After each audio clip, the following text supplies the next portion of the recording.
Nahuli ang isang lalaki matapos itong naaktuhan sa pagkakabit ng jumper sa kuryente sa Isusa Heights Subdivision, Barangay Estefania, lungsod ng Bacolod, Miyerkules ng umaga, Hunyo 4.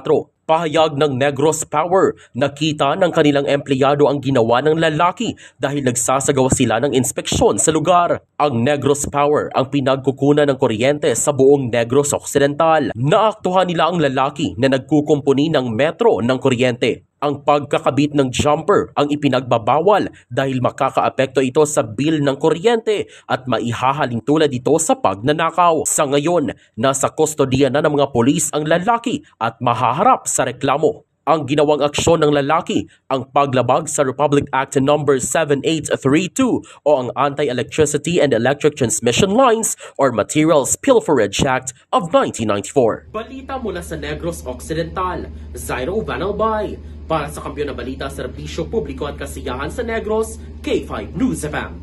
K5 News FM.